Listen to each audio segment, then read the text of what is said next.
Terima kasih Anda masih menyaksikan Kompas Siang, Saudara. 3 pasangan Capres-Cawapres hadir dalam deklarasi kampanye pemilu damai 2024. KPU dan Bawaslu menggelar deklarasi pemilu damai yang jadi tanda dimulainya masa kampanye 28 November hari ini hingga 10 Februari 2024 nanti. Presiden nomor urut 1, kami mohon untuk bisa. Komisi Pemilihan Umum, KPU dan Badan Pengawas Pemilu Bawaslu menggelar deklarasi pemilu damai 2024. 3 pasangan Capres dan Cawapres, yakni pasangan nomor urut 1 Anies Baswedan Muhaimin Iskandar, pasangan nomor urut 2 Prabowo Subianto Gibran Rakabuming Raka, dan pasangan nomor urut 3 Ganjar Pranowo Mahfud MD resmi menandatangani deklarasi kampanye damai, tertib dan taat hukum. Ketua KPU Hashim Asyari membacakan naskah deklarasi damai yang terdiri 3 poin, yaitu mewujudkan pemilu yang luber, aman, bebas, hoaks, dan politisasi SARA, serta sesuai aturan. KPU berharap para peserta pemilu mengedepankan integritas dan kejujuran dalam berkampanye. Beliau semua ini adalah aktif di pemerintahan. Dengan demikian, sindir-menyindir juga saya kira juga pasti akan sedikit berkurang. Karena sama-sama tahu titik lemah dan titik kuat masing-masing. Dan yang paling penting, kami meyakini para pasangan calon presiden, wakil presiden niatnya hanya satu, untuk menjaga kedamaian Ibu Pertiwi dan untuk membangun negeri tercinta Indonesia Raya ini. Sementara Ketua Bawaslu menyebut deklarasi ini bertujuan agar pemilu berjalan netral dan damai, serta mengikuti semua aturan yang berlaku. Tanya calon presiden dan calon wakil presiden, tanda tangan komitmen juga dilakukan oleh perwakilan 18 partai politik peserta pemilu 2024. Saya mewakili Bawaslu beserta seluruh jajaran hingga pengawas pemilu tingkat kelurahan dan desa mengajak kepada seluruh peserta pemilu, calon anggota DPR dan DPRD dan tim kampanye untuk bersama-sama menjaga komitmen untuk melaksanakan kampanye sesuai dengan ketentuan peraturan perundang-undangan, menjauhi tindak politik uang, tidak melakukan politisasi SARA, tidak menyebarkan hoaks dan ujaran kebencian demi mewujudkan pemilu yang aman, damai, dan demokratis. Usai deklarasi, calon presiden nomor urut 1 Anies Baswedan mengajak semua pihak memulihkan kepercayaan masyarakat kepada penyelenggara pemilu. Anies Imin menilai ada penurunan kepercayaan karena isu dugaan kecurangan yang beredar di masyarakat jelang pemilu 2024. Integritas pemilu kita bukan dinilai dari fakta yang kita tanda tangani, tapi dari peristiwa di lapangan yang sesuai dengan fakta yang kita tanda tangani. Konsistensi di tempat paling ujung itu yang paling penting. Yang berikutnya mari kita sama-sama jaga. Karena baru pada pemilu kali ini, menjelang Pilpres kali ini, keramaian tentang kecurangan itu ramai sekali di masyarakat. Saya rasa Bawaslu menyaksikan. Di pemilu-pemilu sebelumnya tidak banyak kita mendengar orang membicarakan tentang netralitas, membicarakan tentang ketidakjujuran. Tapi pemilu kali ini kita merasakan di masyarakat muncul pertanyaan itu. Apa artinya? Ada penurunan kepercayaan. Saya berharap yang berada di ruang ini, mari kita bersama-sama kembalikan kepercayaan rakyat kepada institusi penyelenggara pemilu. Pasangan nomor urut 2 Prabowo Subianto Gibran Rakabuming Raka yakini KPU dan Bawaslu bisa menyelenggarakan pemilu yang jujur dan adil, serta tanpa adanya kecurangan. Prabowo menegaskan, demokrasi lewat pemilu adalah satu-satunya sistem yang menjamin keberlangsungan negara modern. Kami ingin menyampaikan keyakinan kami bahwa Bawaslu dan seluruh penyelenggara pemilu akan melaksanakan tanggung jawabnya dengan sebaik-baiknya, menyelenggarakan pemilu yang bersih, jujur, adil, tanpa kecurangan apapun. Saudara-saudara sekalian, demokrasi adalah satu-satunya sistem politik yang terbaik yang akan menjamin kelangsungan hidup negara yang modern. Sementara pasangan Capres-Cawapres nomor urut 3, Ganjar Pranowo Mahfud MD menyatakan, seluruh peserta dan penyelenggara pemilu berkomitmen menyelenggarakan pemilu yang jujur dan adil. Ganjar juga mengingatkan semua pihak saling kondusif menjelang kampanye Pilpres 2024. Apa yang tadi kita torehkan dalam tanda tangan komitmen adalah sebuah ungkapan dan keseriusan dari pikiran, hati, dan tindakan kita. Kami sangat percaya seluruh penyelenggara pemilu dan aparatur akan melaksanakan ini dengan sungguh-sungguh. Maka kami menyampaikan penghormatan dan terima kasih atas komitmen yang dibangun. Tugas kita hari ini adalah melaksanakan komitmen dan kata-kata yang sudah kita tanda tangani. Selasa, 28 November jadi hari pertama kampanye yang akan berlangsung selama 75 hari hingga 10 Februari mendatang. Paslon nomor urut 1 dan 2 kompak memilih Jakarta sebagai lokasi awal kampanye. Di sisi lain, pasangan nomor urut 3, Ganjar Mahfud berkampanye di 2 lokasi berbeda. Ganjar di Papua, sementara Mahfud Sabang Aceh. Tim Liputan, Kompas TV. Saudara, kita bahas mengenai kampanye pertama Capres-Cawapres bersama pengamat politik dari UIN Syarif Hidayatullah, Adi Prayitno. Selamat siang Mas Adi. Mas Adi, apa yang bisa diaplikasikan dari slogan kampanye damai yang digagas oleh KPU dan Bawaslu di hari pertama kampanye ini, Mas Adi? Ya, saya kira memang ini adalah satu slogan yang saya kira untuk membuat bagaimana suasana politik menuju 2024 itu adem, tentram, damai, tanpa ada gesekan-gesekan yang cukup berarti ya. Jadi dalam konteks inilah kemudian penyelenggara pemilu, dalam hal ini KPU dan Bawaslu, mengajak kepada semua lapisan masyarakat, terutama bagi kontestan, tim sukses dan tim pemenangan, memaknai persaingan politik itu biasa-biasa saja. Karena kalau mau jujur sebenarnya yang bertanding ini adalah mereka yang saling kenal, satu sama yang lainnya memiliki portofolio politik yang dari dulu sampai sekarang memang saling beririsan satu sama yang lain. Nah, yang kedua sebenarnya dalam politik kita itu kan sebenarnya hanya ramai jelang pencoblosan, hanya ramai dan bahkan panas saat kampanye, tapi setelah itu ada kecenderungan setelah pemilu usai, kelompok-kelompok yang selama ini bersaing, partai-partai yang selama ini saling bersitegang satu sama yang lain itu saling berangkulan, saling berkompromi, dan satu sama yang lainnya saling berkoalisi. Jadi dalam konteks itulah sebenarnya pemilu damai, pemilu berintegritas, tanpa ada kecurangan sebagai imbauan bahwa politik kita ini adalah politik yang sebenarnya didasarkan atas nilai-nilai keadaban demokrasi. Tapi Mbak, kita tidak bisa menutup mata bahwa potensi kecurangan menuju 2024 ini kan cukup transparan dan cukup nyata di depan mata. Laporan sejumlah tim sukses, tim relawan dari paslon tertentu misalnya, ketika ada indikasi aparatus pemerintah yang misalnya tidak netral, cenderung miring misalnya untuk bekerja untuk salah satu kelompok, itu kan menjadi indikasi bahwa pemilu damai, pemilu yang jujur dan adil sebenarnya menjadi tontonan ataupun menjadi tantangan yang cukup luar biasa di kemudian hari ya, terutama nanti di 14 Februari, hari di mana seluruh rakyat Indonesia akan datang ke TPS mencoblos kira-kira siapa sosok yang menurut mereka cukup layak untuk menjadi presiden di Republik Indonesia. Saya kira di situ konteksnya. Oke, nah kalau kita bicara soal kampanye damai, kita bicara soal proses berdemokrasi yang penuh integritas, seberapa optimis menurut Anda dengan kondisi saat ini, Mas Adi? Saya termasuk yang optimis, tapi optimisnya belum mentok 100% Mbak ya, karena memang ada praktek-praktek politik demokrasi elektoral kita ini yang masih diciderai oleh keputusan-keputusan politik yang dalam banyak hal sampai saat ini masih menyisakan begitu banyak catatan-catatan kritis.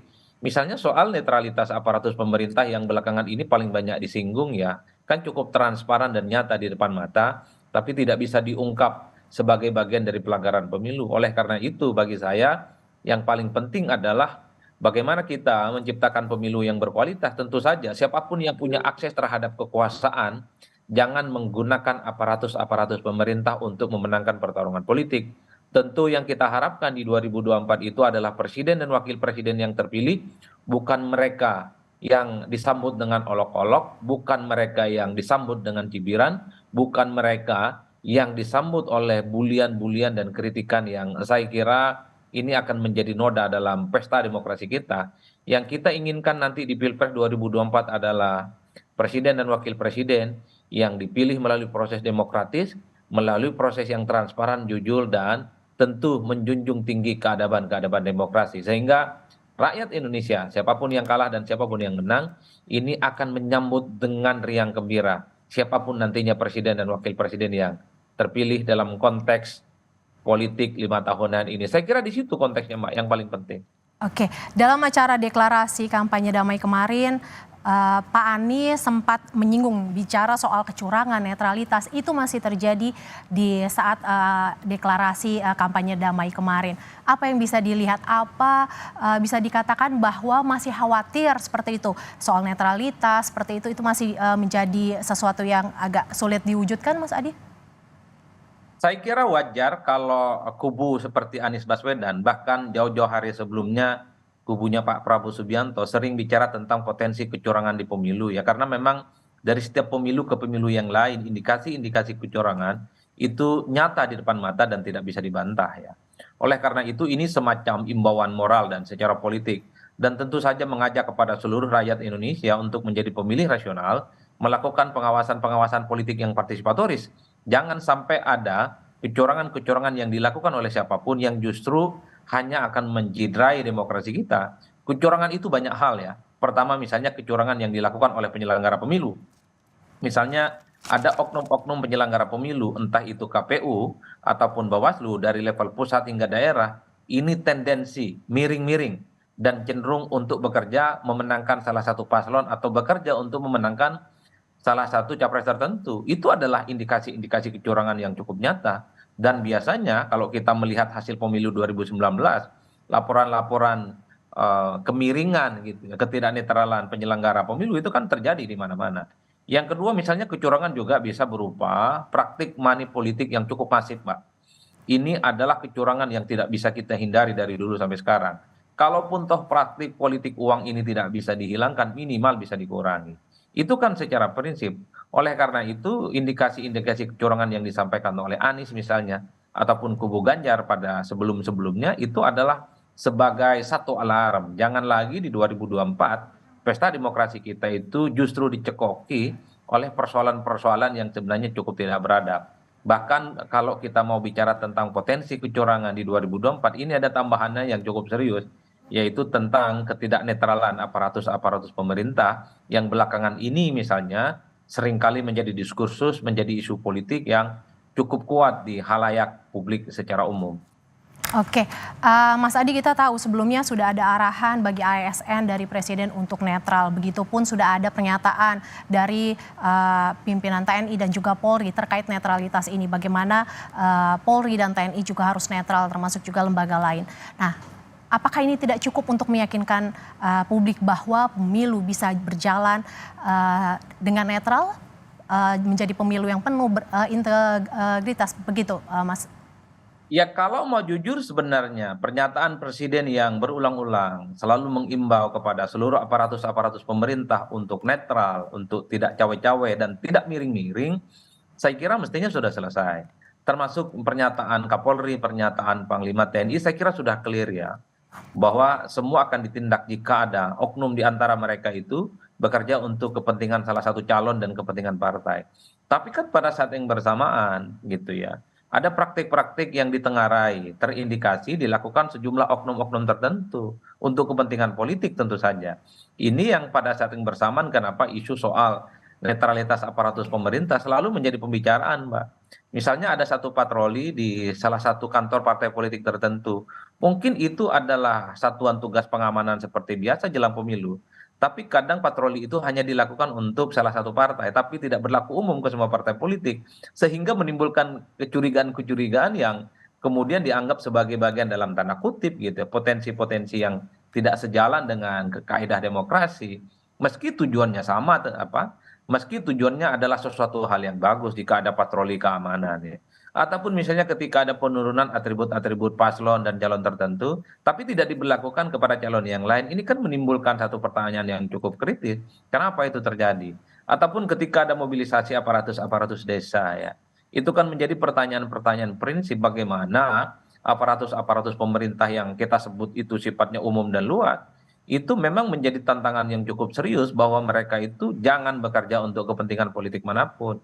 Mereka disumpah, ya, mereka digaji hanya bekerja untuk kepentingan bangsa dan negara, bukan untuk taat kepada orang, bukan taat untuk kepada jabatan, tapi tegaknya kepada pemerintah, kepada negara secara umum, bukan kepada orang.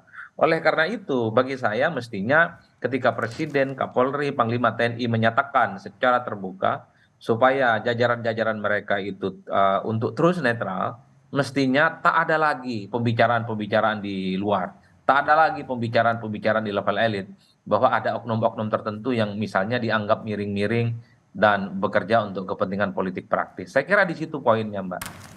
Mas Adi, kita masih akan lanjut usai jeda. Tetaplah bersama Kompas Siang, saudara. Kita kembali usai jeda bersama pengamat politik dari UIN Syarif Hidayatullah, Adi Praitno. Sesaat lagi, tetaplah bersama. Terima kasih Anda masih menyaksikan Kompas Siang, saudara. Kita masih akan lanjut membahas mengenai kampanye pertama Capres-Cawapres bersama pengamat politik UIN Syarif Hidayatullah, Adi Praitno. Mas Adi, kita akan coba membedah ini masing-masing pilihan lokasi kampanye para paslon. Paslon nomor urut 1 Anies Baswedan memilih berkampanye di Tanah Merah, di Koja Jakarta Utara, dan Caimin di Surabaya. Apa yang Anda bisa lihat ini dari pemilihan tempat Tanah Merah, Koja Jakarta Utara yang dipilih oleh Anies Baswedan?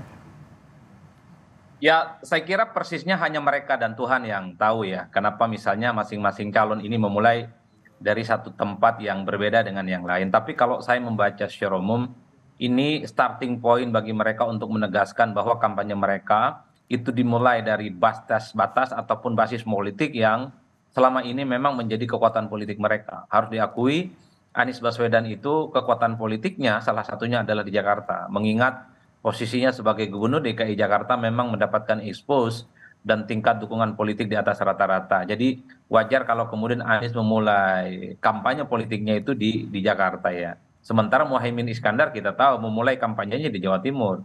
Publik tahu basis dari PKB, basis dari Muhaimin Iskandar adalah Jawa Timur yang saya kira memang akan menjadi basis yang akan terus dikapitalisasi untuk terus mendapatkan dukungan politik yang berlimpah. Begitupun dengan pasangan Mahfud MD dan Pak Ganjar Pranowo. Kenapa memulai dari Sabang ataupun dari Merauke? Ini kan kita tahu kalau membaca statistik, dua sosok ini kan kuatnya ataupun dukungan politiknya cukup kuat di tempat-tempat itu. Jadi ini semacam pesan politik bahwa mereka akan memulai kampanye politik dari basis-basis yang selama ini memang dukungan politik yang kuat. Yang agak sedikit menjadi pembicaraan agak ramai itu misalnya hari ini Pak Prabowo Subianto adapun Mas Gibran Rakabuming Raka itu tidak seperti yang lain melakukan berusukan dan kampanye-kampanye politik dan lebih memilih misalnya untuk terus bekerja sebagai pejabat publik. Kalau kita membaca statement-statement dan dialog di netizen, ini sepertinya Pak Prabowo dan Gibran sedang menikmati zona nyaman karena berada di tingkat elektabilitas yang di atas rata-rata kan.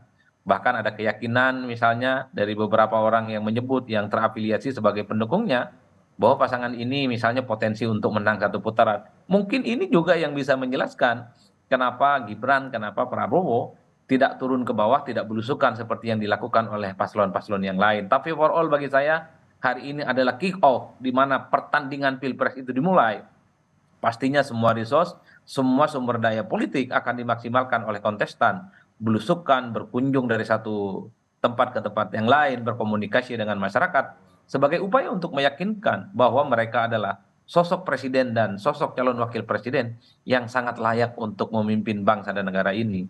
Kalau saya membaca angka-angka statistik hasil survei, memang salah satu variabel penting kenapa pemilih menentukan pilihan politiknya, karena sang calon presiden dan sang calon wakil presiden adalah mereka yang rajin turun ke bawah, menyapa mereka, berdialog dengan mereka, sehingga menurut mereka pemimpin yang merakyat dan dekat seperti inilah yang kemudian akan dijadikan sebagai acuan untuk memantapkan pilihan politiknya nanti di tanggal 14 Februari di 2024. Jadi wajar kalau kemudian belusukan itu dilakukan, Mbak. Oke, Mas Adi, kalau kita bicara kampanye seperti itu, ini kan sudah mulai masa kampanye. Menurut Anda dengan situasi saat ini, kampanye yang door to door, ketemu warga sama kalau kita kaitkan dengan kampanye yang sekarang di media sosial, seperti apa yang lebih efektif, Mas Adi? Ada dua kecenderungan memang selalu dilakukan oleh masing-masing calon nomor 1, nomor 2, dan nomor 3, yaitu serangan udara. Serangan udara itu kan salah satunya dilakukan melalui media sosial, yang saya kira memang resultante dan pergerakan politiknya belakangan ini kan cukup agresif. Tentu dengan narasi-narasi yang dibangun oleh setiap calon ya. Yang kedua tentu saja kalau kita melihat bagaimana serangan udaranya itu kan bukan hanya di media sosial, tapi juga di media-media mainstream. Ada yang berkampanye mulai di TV, di koran, gitu, ya, media online dan seterusnya dan seterusnya.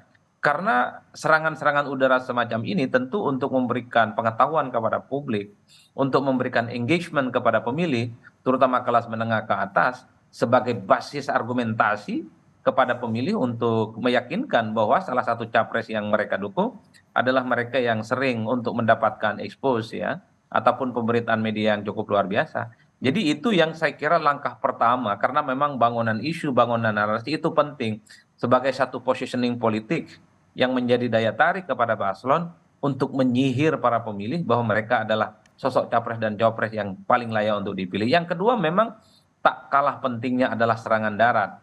Seperti yang disampaikan tadi, door to door campaign, istilah lainnya itu direct selling, di mana sang calon, tim sukses dan tim pemenangan itu juga turun kepada masyarakat, mereka berkenalan, mereka berdialog secara langsung, menyelami kehidupan masyarakat yang selama ini diderita, soal misalnya harga-harga yang tidak terjangkau, misalnya daya beli yang semakin melemah, dan seterusnya.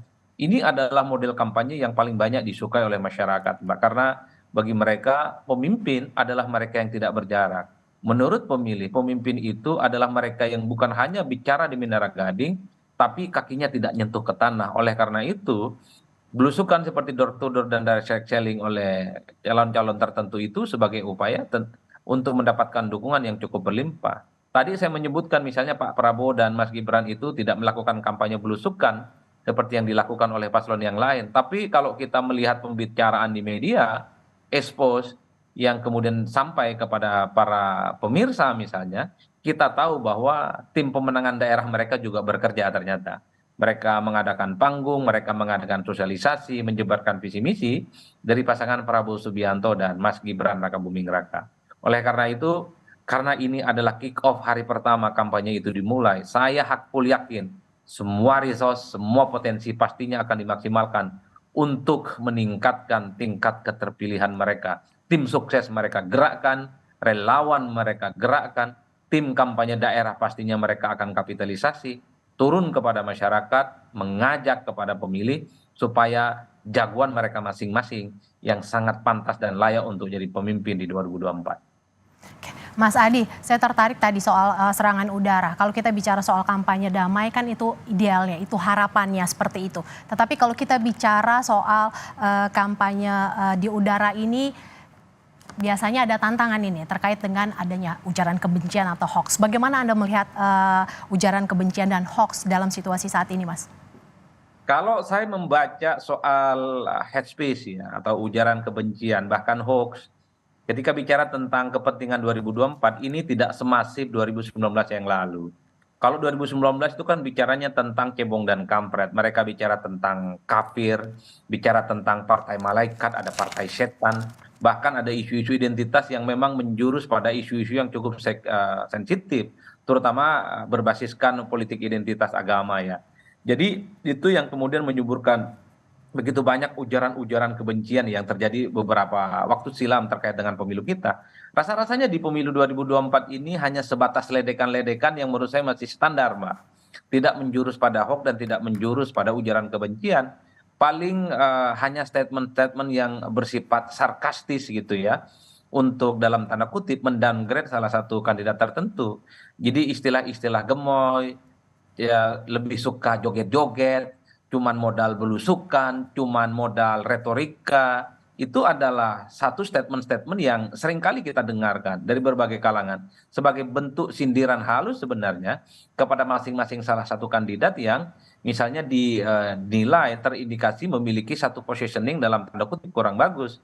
Misalnya Pak Anies itu dari dulu disebut sebagai sosok yang lebih pintar bicara gitu, lebih banyak ngomong-ngomongnya ketimbang memiliki rekam jejak yang bagus. Itu kan selalu diulang.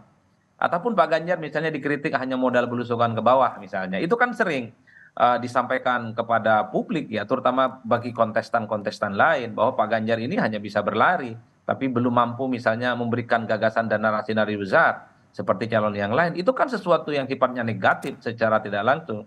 Ataupun misalnya pasangan Prabowo Subianto dan Gibran yang misalnya hanya menjual gimmick politik yang disebut dengan gemoy, joget-joget dan seterusnya. Itu yang saya temukan ya sebagai variasi dari bagaimana dinamika politik Pilpres 2024 agak berbeda dengan sebelumnya. Kalau sebelumnya kan jelas kok ya narasi hoax-nya, narasi fitnah-fitnahnya dan ujaran kebencian ada yang disebut dengan kalau Anda tidak mendukung salah satu calon tertentu maka keimanan Anda itu tidak kuat. Anda itu adalah partai ataupun koalisi politik yang tidak mendapatkan rahmat Tuhan yang Maha Kuasa. Bahkan ada isu-isu PKI yang saya kira cukup kuat saat itu menjadi informasi-informasi yang saya kira cukup tidak bagus dalam peta demokrasi kita. Di 2024 kita tidak pernah disuguhkan itu.